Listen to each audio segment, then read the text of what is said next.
Okay, it's me again, guys. Today, I'm gonna make ham and cheese lumpia. Okay, so these are all the ingredients. We need cheese. I use mozzarella cheese, and then you can use any cheese you want, but I have mozzarella cheese, so that's it. And then ham, and then lumpia wrapper. Okay, and then water. Okay, guys, so I'm going to start. I have a little, okay, and now we're gonna put the ham first, and then the cheese like that, and then we're gonna roll it, and then do like this, and then like that also, and then like this, and then sealed with the water. Okay, okay, guys, so it's very beautiful. Okay, next, another. Okay, the ham,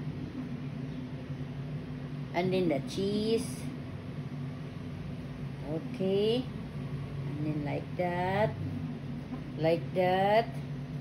and then put water, and then like that.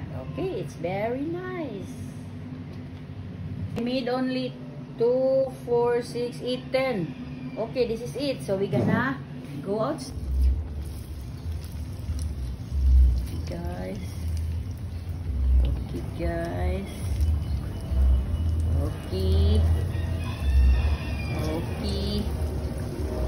Okay, I think that's it as of now. Okay, guys, it's done. We're gonna let it stand so that the oil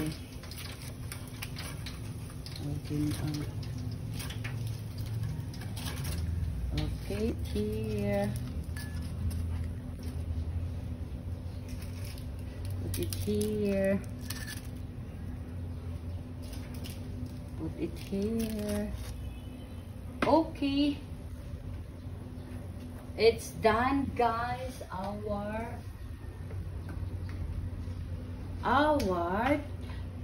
ham and cheese lumpia. Okay, so I'm gonna taste, guys. Okay.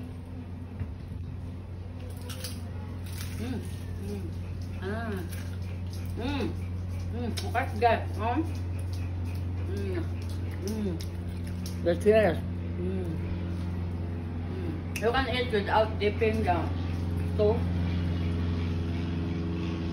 But my dog loves to eat. Come on. It's very hot, so I'm gonna lick up. Oh. Okay, guys, he eat it. He said it's delicious, mommy. Okay, he loves it, guys. Okay, wait a second because it's still very hot. Okay. Okay, it's yummy. Our ham and cheese lumpia. Okay, guys, it's done. Okay, if you need more recipes, please hit like, follow, share, subscribe to my YouTube channel, D Bruja, to my Instagram, D_bro_ja, and to my TikTok at The Cooking Show, and to my Facebook page, The Cooking Show. Please follow and subscribe on my Facebook page and Instagram. And to all my accounts, guys, my YouTube, TikTok, Instagram, Facebook page, and personal blog. And to my personal blog, Delia Valentine. To all my supporters and non-supporters, thank you for watching.